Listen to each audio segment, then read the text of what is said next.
بسم الله الرحمن الرحيم اعلموا أن الله شديد العقاب وأن الله غفور رحيم ما على الرسول إلا البلاغ والله يعلم ما تبدون وما تكتمون قل لا يستوي الخبيث والطيب ولو أعجبك كثرة الخبيث فاتقوا الله يا أولي الألباب لعلكم تفلحون صدق الله العظيم اعلموا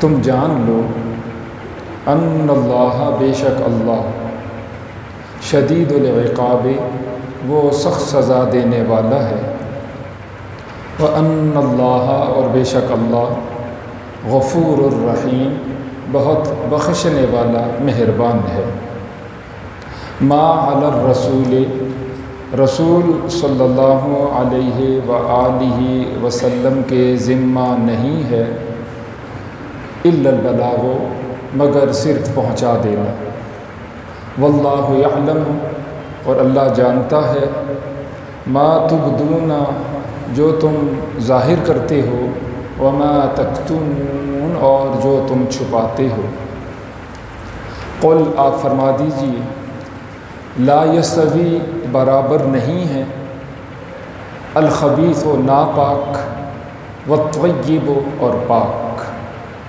ولو اعجبک اگرچہ تعجب میں ڈالے آپ کو کثرت الخبیث خبیث کی کثرت ناپاک کا زیادہ ہونا فاتقوا اللہ پس تم اللہ سے ڈرتے رہو یا اولی الالباب اے عقل والو لعلکم تفلحون تاکہ تم کامیاب ہو جاؤ یہ آج کے درس کی 3 آیات کریمہ ہیں اس سے پہلے والی آیات کریمہ میں اللہ تعالیٰ جل شانہ نے حرام کردہ اشیاء میں سے چند چیزوں کو بیان فرمایا اور ہمیں آپ کو اس بات کا پابند فرمایا کہ تم ان حرام چیزوں سے اپنے آپ کو بچاتے رہو کچھ چیزیں ایسی تھیں کہ جو ہمیشہ حرام تھیں اور کچھ چیزیں ایسی تھیں جو وقتی حرام تھیں آج کے درس کی ان آیات کریمہ میں 2 مضمونوں کو بیان کیا گیا پہلا مضمون یہی کہ جن چیزوں کو اللہ نے حرام فرمایا اس سے بچو اسی کو تقویٰ کہا جاتا ہے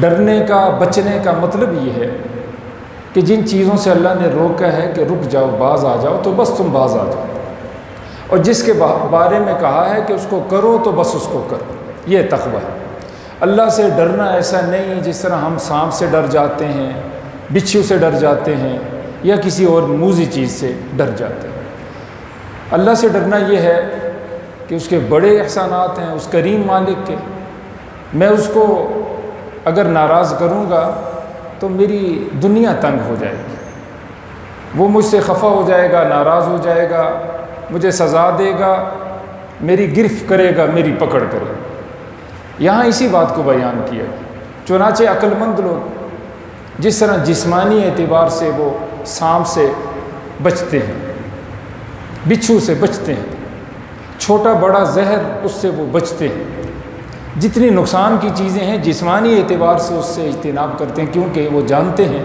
اس سے ہماری زندگی اس کا کچھ نقصان ہو سکتا ہے یا مکمل نقصان ہو سکتا ہے اسی طرح روحانی اعتبار سے جن کو اللہ نے روحانیت نصیب فرمائی ہے وہ ہر طرح کے گناہ سے بچتے ہیں چھوٹا گناہ ہے پھر بھی بچتے ہیں بڑا گناہ ہے اس سے بچتے ہیں کیوں وہ یہ جانتے ہیں کہ اگر ہم نے گناہوں سے پرہیز نہ کی تو ہم روحانی اعتبار سے مر جائیں گے ایک جسمانی کمزور ہے کروٹ تبدیل نہیں کر سکتا مکھی بیٹھ جائے اس کو اڑا نہیں چڑھ سکتا اس کا جی چاہ رہا ہے کپڑا میں اپنے اوپر سے ہٹا دوں یا اپنے اوپر اوڑھ لوں لیکن اتنی طاقت نہیں سخت نہیں کہ وہ یہ چھوٹے چھوٹے کام بھی کر سکے حتیٰ کہ اس کا معدہ جسم اتنا کمزور ہو چکا ہے کہ وہ 1 چمچ پانی جو منہ کے اندر جا رہا ہے اس کو نیچے نہیں کر سکتا، لیکن یہ انسان۔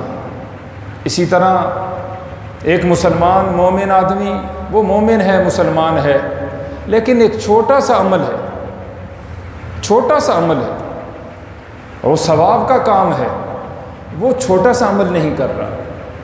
بڑے بڑے اعمال کی تو دور کی بات ہے کہ وہ بڑے بڑے اعمال کرے، فرض واجب کا اہتمام کرے، وہ ایک دفعہ سبحان اللہ اس کو یوں لگ رہا ہے گویا کہ موت، ایک دفعہ لا الہ الا اللہ کہنا اس کو یوں لگ رہا ہے گویا کہ موت، ایک دفعہ مسجد میں تھوڑی دیر کے لیے آنا اس کو یوں لگ رہا ہے جس طرح کہ موت ہے۔ کیوں؟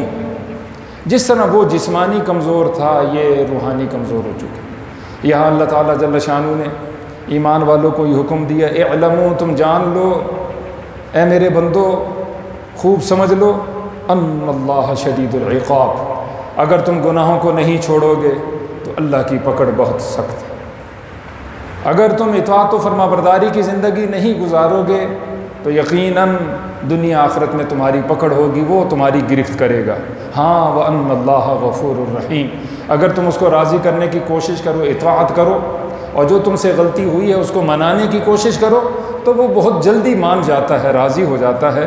وَأَنَّ اللَّهَ غَفُورٌ الرحیم، اللہ بخشنے والا مہربان ہے۔ یہ باتیں عام طور پر قرآن پاک کا ایک اسلوب ہے، اللہ اسی انداز سے بیان فرماتا۔ سورہ حجر میں اللہ کا ارشاد ہے، نَبِّئْ عِبَادِي أَنِّي أَنَا الْغَفُورُ الرَّحِيمُ، اے پیغمبر جی آپ میرے بندوں کو بتا دیجئے، آگاہ کر دیجئے، انی انا الغفور الرحیم، بے شک میں بخشنے والا مہربان ہوں۔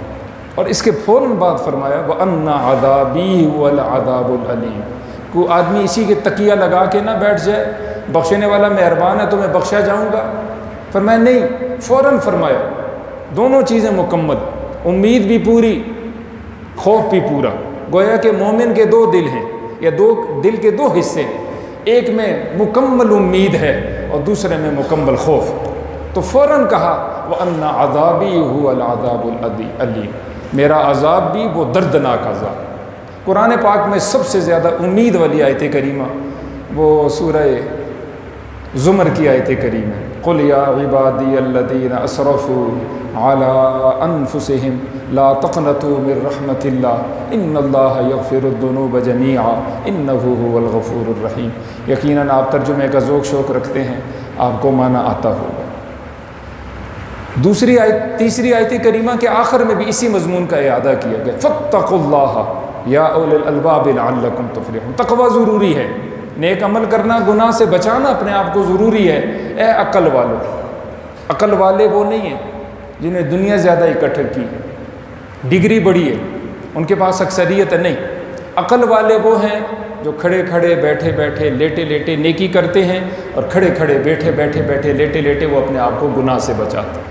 تو فرمایا اے عقل والو تم اللہ سے ڈرتے رہو، لعلکم تفلحون، تاکہ تم کامیاب ہو جاؤ۔ کامیابی اللہ کی رضا ہے، اللہ کی جنت۔ ایک مضمون تو ان آیات کریمہ میں یہ بیان ہوا۔ دوسرا مضمون کہ ہمارے رسول کے ذمہ ما علی الرسول الا البلاغ، ہمارے رسول کے ذمہ صرف پہنچانا، ایک ایک آدمی کو پکڑ کر جنت میں داخل کرنا یہ پیغمبر کا کام نہیں۔ لست علیہم بمسیطر، جب پیغمبر کا کام نہیں تو کسی امتی کا بھی یہ کام نہیں۔ ہمیں چاہیے ہم خوبصورت انداز سے دوسرے کی محبت دل کے اندر سجائے ہوئے، خیرخواہی سجائے ہوئے، دلائل کی روشنی میں امت تک بات پہنچائیں، اور جب ہم نے بات پہنچا دی ہے فَإِذَا فَرَغْتَ فَانْصَبْ، تبلیغ سے فارغ ہو جائیں تو اللہ کی حضور دعا کریں، یا اللہ جو میرا کام تھا وہ میں نے کیا، یا اللہ جو آپ کا کام ہے وہ آپ فرما دیجیے، میرا کام ہے حق بات کا پہنچانا اور آپ کا کام ہے ہدایت دینا، یا اللہ آپ لوگوں کو ہدایت دیں۔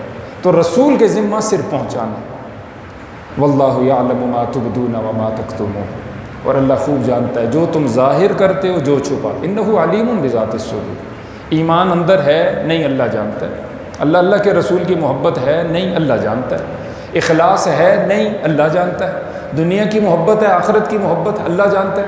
چھپاؤ یا ظاہر کرو یہ میرے آپ کے لیے کہ میں کچھ بول رہا ہوں آپ کو پتہ ہے، میرے دل میں کیا ہے وہ میرا اللہ جانتا ہے، میری سوچ میں کیا ہے وہ میرا اللہ جانتا ہے۔ آپ سن رہے ہیں، میں ظاہر کا مکلف ہوں، جو میں اپنی آنکھوں سے دیکھ رہا ہوں بس میں اتنی بات کروں گا، دلوں کے احوال اللہ کے سپرد کرنے، کسی کے بارے میں بدگمانی نہیں کرنی کہ فلاں آدمی منافق ہے، فلاں آدمی ریاکار ہے، فلاں آدمی کافر ہے، فلاں آدمی فلاں ہے، یہ کام ہم نے قطعا نہیں کرنے، یہ اللہ کے سپرد ہے۔ واللہ یعلم ما تبدون وما تکتمون۔ اہم اور ضروری مسئلہ، چوتھا مسئلہ ان آیات کریمہ میں اللہ نے فرمایا، اے پیغمبر صلی اللہ علیہ وسلم آپ اعلان فرما دیجیے، لا یستوی الخبیث والطیب۔ بڑا خوبصورت موضوع ہے، سمجھیے، دل میں رکھیے، عمل کیجیے۔ آپ فرما دیجیے، اپنی زبان اطہر سے یہ اعلان کر لیجیے کہ برابر نہیں پاک اور ناپاک۔ خبیث کہتے ہیں ناپاک کو، طیب کہتے ہیں پاک کو۔ وَلَوْ أَعْجَبَكَ كَثْرَةُ الْخَبِيثِ، اگرچہ تمہیں تعجب میں ڈالے، اچھا لگے، بھلا لگے، خوبصورت لگے، خبیث کا زیادہ ہونا، ناپاک کا زیادہ ہونا، یہ اصولی بات ہے۔ عطر کا ایک قطرہ ہو خوشبو کا، اس کے مقابلے میں ایک ڈھیر ہو ناپاکی کا، غلاظت کا، تو یہ قطرہ اس غلاظت کے ڈھیر سے بہتر۔ ایک گلاس پانی ہو، دوسری طرف بڑا نالا، گندا نالا جو بہہ رہا ہے اور جاری پانی اس کا، یہ ایک گلاس، ایک گھونٹ، یہ اعلیٰ ہے، یہ بہتر ہے۔ ایک مومن ہو اور اس کے مقابلے میں کروڑوں کافر، ایک مسلمان ہو جس کے سینے میں ایمان موجود، جس کے سینے میں اللہ کے رسول صلی اللہ علیہ وسلم کا یقین موجود ہے، یہ مومن ان لاکھوں کروڑوں سے بہتر ہے، افضل، یہ یقینی بات ہے۔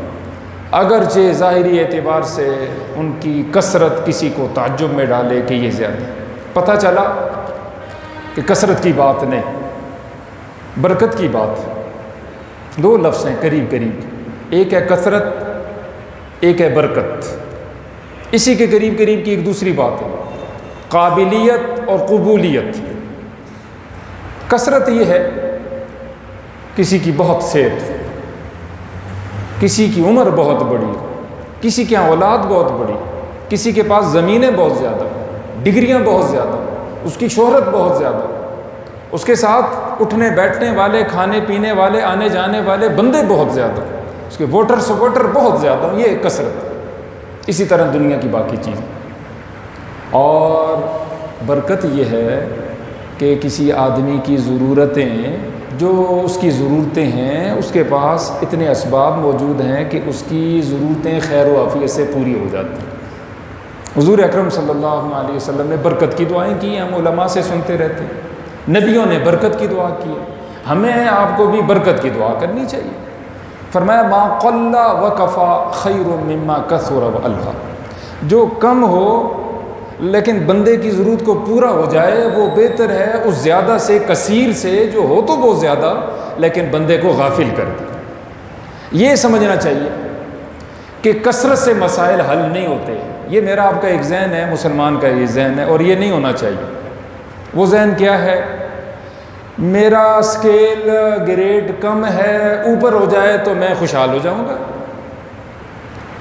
گھر چھوٹا ہے بڑا ہو جائے تو میں خوشحال ہو جاؤں گا، گاڑی چھوٹی ہے اپ ماڈل کی آ جائے، مہنگی گاڑی آ جائے تو میں خوشحال ہو جاؤں گا، افراد میرے ساتھ تھوڑے ہیں زیادہ ہو جائیں تو میں خوش ہو جاؤں گا، میری شہرت نہیں، شہرت میں اضافہ ہو جائے تو میں خوش ہو جاؤں گا، اللہ ازل کے آسیے۔ اس طرح بہت مثالیں دی جا سکتی، یہ ہماری غلط فہمی ہے۔ اس لیے مثال عرض کرتا ہوں، جس کے پاس بڑی زمینیں ہوں اس کے پاس آپ زیادہ نہیں 1 گھنٹہ بیٹھ جائیں، 1 گھنٹے کے بعد آپ کانوں کو ہاتھ لگائیں گے، الامان الحفیظ، جو اس کی پریشانی ہے میں، اللہ مجھے بچائے، اللہ مجھے بچائے۔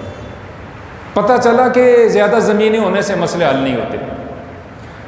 بڑے گھر میں آپ جائیے جس کا بہت بڑا گھر ہو، ہر طرح کا سامان اس میں موجود ہو، پھر اس سے پوچھیے آپ اس کے حالات، سچے حالات وہ اگر آپ مجھے آپ کو بتا دیں، ہم اس نتیجے پہ پہنچیں گے کہ نہیں، اس کے مسائل بھی حل نہیں۔ بڑی فیکٹریاں ہیں، بڑی دکانیں، ایک صاحب بڑے عالم ہیں، بڑے پیر ہیں، فرمانے لگے کہ میرے ایک تعلق والے، ان کی کال آئی، وہ کہنے لگے جی پچھلے 1 مہینے 1.5 مہینے سے بالکل رات کو نہیں سو سکا جی۔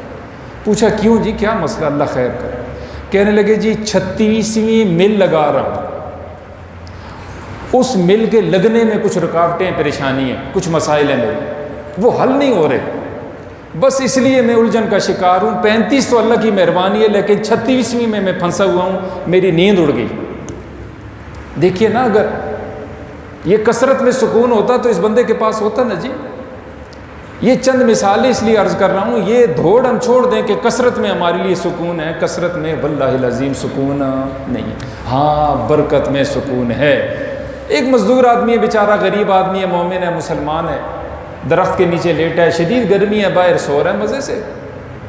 اور ایک آدمی اے سی روم میں لیٹا ہوا ہے، کروٹیں لے رہا ہے، گولیاں بھی لے رہا ہے. پچھلی گولی جو ڈوز تھی وہ ہلکی تھی، اب اس نے کام چھوڑ دیا ہے، کچھ دن سلایا ہے. اب وہ کہتے ہیں دوبارہ چیک اپ ہوگا جی تو میں دوسری گولیاں لوں گا تاکہ مجھے سکون آ سکے. اس کے نیچے بستر نہیں، کچھ نہیں، مزے سے سو رہے ہیں، خراٹے لے رہے ہیں، آرام کی نیند.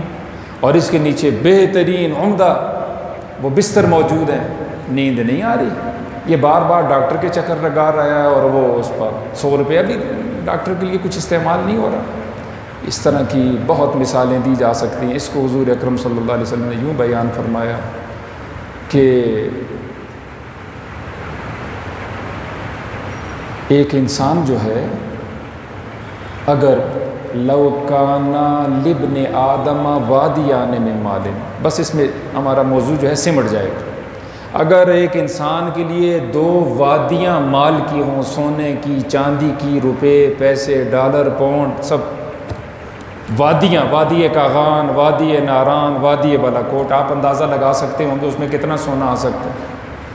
اور اس کو کہی جائے تیرے قبضے میں، کوئی دوسرا اس میں مالک نہیں، تو اکیلا ہی مالک. حضور اکرم صلی اللہ علیہ وسلم نے فرمایا لبتغا ثالثا، یہ اس کثیر مال سے بھی سیر نہیں ہوگا، تیسری کی تلاش کی کوشش کرے گا، اس کو قبضے میں لینے کی کوشش کرے گا. سوال یہ بھوک مٹے گی تو کب مٹے گی؟ تو حضور اکرم صلی اللہ علیہ وسلم نے فرمایا ولا يملأ جوف ابن آدم الا التراب، او کما قال علیہ الصلوۃ والسلام. اس آدمی کا پیٹ صرف قبر کی مٹی بھرتی، قبر میں پہنچ کے یہ سیر ہو سکتا ہے. اس دنیا میں رہتے ہوئے کثیر کی لالچ رکھنے والا کبھی بھی وہ سیر نہیں ہو سکتا. تو پہلی بات یہ سامنے آ گئی کہ کس کی ہم طلب رکھیں گے جی؟ برکت کی. کثرت کی دوڑ چھوڑ دیں. سکون ایمان میں ہے، سکون تقوی میں ہے، سکون اخلاص میں ہے، اور سکون استقامت میں. یہ چند چیزیں، ان میں اللہ تعالیٰ جل شانہ نے سکون رکھا ہے. سکون حضور صلی اللہ علیہ وسلم کے طریقوں میں، گناہ سے بچنے میں. ایک دوسری چیز ہے جس کو کہا جاتا ہے قابلیت قبولیت. قابلیت کا مطلب بڑی صفتوں والا ہے لیکن اس کی قبولیت نہیں ہوئی. تو نبیوں نے قابلیت نہیں مانگی، صرف نبیوں نے قبولیت مانگی. یا اللہ جو میری صفتیں ہیں تیرے ہاں قبول ہو جائیں. شیطان میں کتنی قابلیت تھی جی، قبولیت کوئی نہیں ہوئی، ذلیل ہو گیا، آسمانوں پہ اٹھا لیا گیا، لیکن اس کا اینڈ بڑا خطرناک ہوا کیونکہ اللہ کے ہاں قبولیت نہیں ہو سکتی. بلعم بن باعور یہ ایک شخص ہے، 400 سال تک اس نے عبادت کی ہے، یہاں تک کہ جو دعا کرتا وہ قبول ہو جاتی. موسیٰ علیہ السلام کے زمانے میں، قرآن پاک میں انشاءاللہ اس کا واقعہ ہم پڑھیں گے. وَلَكِنَّهُ أَخْلَدَ إِلَى الْأَرْضِ، لیکن وہ دنیا دار ہو گیا آخر میں جا کے. فَمَثَلُهُ كَمَثَلِ الْكَلْبِ، فرمایا اس کی مثال یوں ہے جس طرح کہ کتا لالچی ہوتا ہے. یہ دنیا کا لالچی ہوا، دنیا آخرت کی بگڑ گئی. 400 سال کی عبادت ضائع ہو گئی، قابلیت کے باوجود قبولیت نہیں ہو سکی. ابو جہل، یہ تو حضور صلی اللہ علیہ وسلم نے اس کو فرمایا یہ ابو جہل ہے. وہ تو ابو جہل نہیں کہتا تھا اپنے آپ کو، وہ تو کہتا تھا میں ابا الحکم ہوں. حکم جمع حکمتوں کی، میں دانائیوں کا باپ ہوں. یہ بھی عمر تھا، اور حضرت سیدنا عمر وہ بھی عمر، یہ دونوں عمر تھے. لیکن اس کی چودراہٹ اتنی تھی، ظاہری حسن بھی، صحت بھی، اور سمجھداری کے اس کے فیصلے، دنیا اس کے فیصلے تسلیم کرتی تھی. حضرت سیدنا عمر کو زمانہ جاہلیت میں بھی کہا کرتا تھا میں تمہیں عمر نہیں مانتا، نہ تم اپنے آپ کو عمر کہلوایا کرو، بلوایا کرو، نہ لکھوایا کرو، تم عمر نہیں عمیر ہو. عمر اور عمیر، عامر کہتے ہیں آباد کرنے والا، عمر کہتے ہیں زندگی والا، بڑی زندگی والا، اور عمیر کہتے ہیں چھوٹی زندگی والا. اس نے کہا جی میں عمر ہوں، تم عمیر ہو، تمہاری زندگی اتنی نہیں جتنی میری ہے. بڑا متکبر انسان تھا. تو وہ عمر قبول نہیں ہوا ابو جہل. کون قبول ہوا؟ سیدنا عمر فاروق، اللہ نے ان کو بنا دیا رضی اللہ تعالی عنہ. وہ قابلیت اور قبولیت کی بات ہے، حضرت کی قبولیت ہو گئی، اس کی قبولیت نہیں ہو سکی۔ تو بہرحال دعا یہ ہو کہ میں اور آپ اللہ کے ہاں اور میرے آپ کے اعمال قبول ہو جائے۔ دلہن سب دنیا تعریف کرے، آپ کا لباس عمدہ، آپ کا زیور عمدہ، آپ کا حسن عمدہ، ماشاءاللہ آپ کے اخلاق عمدہ، آپ کی خدمت عمدہ، چلنا پھرنا اٹھنا بیٹھنا عمدہ، حتیٰ کہ سہیلیاں تعریف کریں لیکن اس کی آنکھوں سے آنسو آ جائے تو شاید وہ سمجھیں اس کی دل آزاری ہوئی۔ تو پوچھنے والے اگر وہ پوچھیں آپ روئی کیوں، تو وہ جواب دے یہ حسن کی دیگر ساری چیزوں کی تعریفیں تم کر رہی ہو، اصل یہ ہے کہ جس کے لیے مجھے سجایا جا رہا ہے اور جس کے گھر مجھے بھیجا جا رہا ہے اس کے ہاں ان صفات کے ہوتے ہوئے، اس قابلیت کے ہوتے ہوتے میں قبول بھی ہو جاؤں۔ میں کیا ہو جاؤں جی؟ قبول ہو جاؤں، وہ خاوند وہ گھر والے مجھے قبول کر لیں، وہاں میں بس جاؤں۔ چنانچہ ہم نے دیکھا بڑی حسن والی، بڑی سمجھ والی، بڑے خاندانوں کی، بڑے مال والی اور بڑی ڈگریوں والی، کیا نتیجہ نکلتا ہے کہ گھر اجڑ جاتا ہے۔ کیوں؟ قابلیت ہونے کے باوجود قبولیت نہیں ہو سکی۔ بہرحال یہاں یہ سمجھایا گیا ہے، دیکھو خبیث اگر بہت زیادہ بھی ہو، مال تمہارا حرام کا بہت زیادہ ہو، کروڑوں میں ہے، اور جو طیب مال ہے وہ تھوڑا ہے، ہزاروں میں ہے، سینکڑوں میں ہے، تو یہ تھوڑا مال، حلال کا مال، اس خبیث سے بہت اعلیٰ ہے، بہت عمدہ ہے۔ یہ سمجھنے کی ضرورت ہے، سمجھانے کی ضرورت ہے۔ مجھے آپ کو ساری باتوں کا یقین، اللہ عمل کی توفیق سے مالا مال فرمائے۔